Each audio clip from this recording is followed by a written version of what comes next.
मैं श्रीमती डिम्पल जायसवाल, सहायक आचार्य Sanskrit, MSG college Bharatpur. विद्यार्थियों, प्रस्तुत वीडियो में हम काव्य प्रकाश के महत्वपूर्ण प्रश्नों पर चर्चा करेंगे।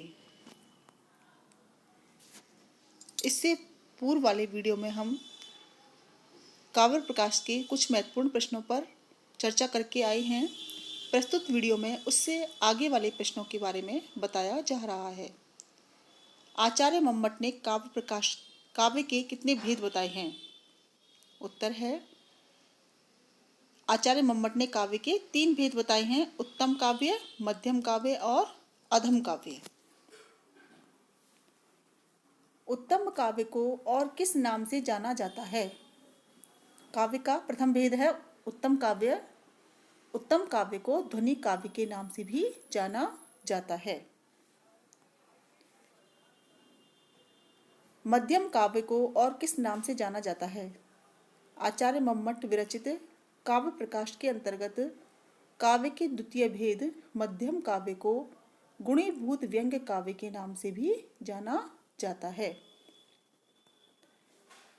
अधम काव्य को और किस नाम से जाना जाता है? तो तृतीय काव्य भेद अधम काव्य को चित्र काव्य के नाम से भी जाना जाता है।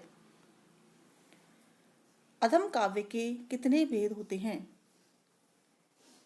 तो आपको पहले ही बताया, काव्य के 3 भेद हैं: उत्तम काव्य, मध्यम काव्य और अधम काव्य। अधम काव्य को चित्र काव्य के नाम से भी जाना जाता है और इस काव्य भेद के 2 भेद होते हैं: शब्द चित्र और वाच्य चित्र। तो अधम काव्य के 2 भेद होते हैं: शब्द चित्र और वाच्य चित्र। शब्द शक्ति किसे कहते हैं? द्वितीय उल्लास में आचार्य मम्मट ने शब्द शक्तियों का चित्रण किया है। तो शब्द शक्ति किसे कहते हैं? पद और पदार्थ के संबंध को शक्ति कहते हैं। पद और पदार्थ के मध्य जो संबंध होता है उसे ही शक्ति कहा जाता है, शब्द की शक्ति कहा जाता है। शब्द शक्ति के कितने भेद होते हैं?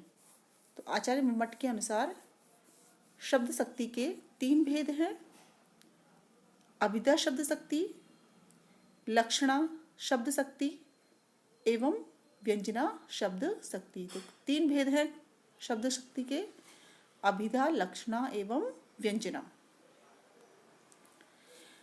लक्षणा के कितने भेद होते हैं?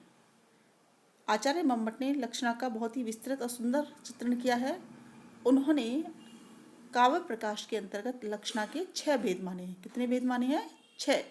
तो लक्षणा के 6 भेद होते हैं। प्रस्तुत स्लाइड के अंदर लक्षणा के भेदों का चित्रण किया है। लक्षणा के प्रारंभ में 2 भेद होते हैं: शुद्धा लक्षणा एवं गौणी लक्षणा। प्रथमतया 2 भेद हुए: शुद्धा लक्षणा और गौणी लक्षणा।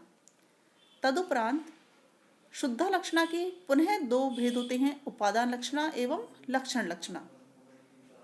और गौणी लक्षणा के सारोपा, साध्यावसाना। इस तरह से 6 भेद हुए। लक्षणा के 6 भेद शुद्धा, गौणी, उपादान लक्षणा, लक्षण लक्षणा, सारोपा और साध्यावसाना के अनुसार 6 भेद होते हैं। उत्पत्तिवाद के नाम से जाना जाता है। तो शब्द शक्ति के उपरांत आचार्य मम्मट ने रस का निरूपण किया है। रस निरूपण के 4 सिद्धांत उन्होंने बताए हैं। उसमें प्रथम सिद्धांत है उत्पत्तिवाद। तो उत्पत्तिवाद के नाम से किसके सिद्धांत को जाना जाता है?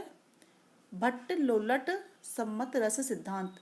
आचार्य भट्ट लोलट ने जो रस सिद्धांत प्रस्तुत किया है उसे उत्पत्तिवाद के नाम से जाना जाता है।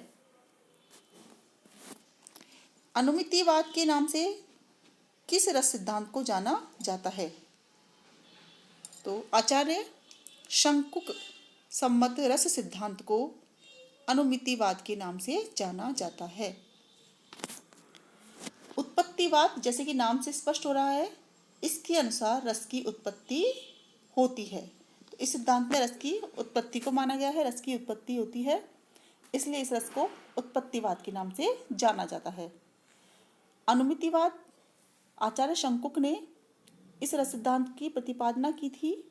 उनके अनुसार रस की अनुमान किया जाता है, अनुमिति की जाती है, इसलिए इस सिद्धांत को रस के अनुमितिवाद के नाम से जाना जाता है। भुक्तिवाद के नाम से रस के किस सिद्धांत को जाना जाता है? तो आचार्य भट्टनायक सम्मत रस सिद्धांत को भुक्तिवाद के नाम से जाना जाता है। भुक्ति यानी भोग। आचार्य भट्टनायक के अनुसार रस का भोग किया जाता है, इसलिए इसे भुक्तिवाद के नाम से जाना जाता है। अभिव्यक्तिवाद के नाम से किस रस सिद्धांत को जाना जाता है? आचार्य अभिनव गुप्त सम्मत रस सिद्धांत को अभिव्यक्तिवाद के नाम से जाना जाता है। अभिनव गुप्त के अनुसार रस की अभिव्यक्ति की जाती है, इसलिए इस सिद्धांत को अभिव्यक्तिवाद के नाम से जाना जाता है। तो इस प्रकार से आचार्य मम्मट ने रस सिद्धांत को 4 भागों में बांटा: उत्पत्तिवाद, अनुमितिवाद, भुक्तिवाद एवं अभिव्यक्तिवाद। तो इस प्रकार से ये कुछ महत्वपूर्ण प्रश्न हैं जिनका आप अभ्यास करें। धन्यवाद।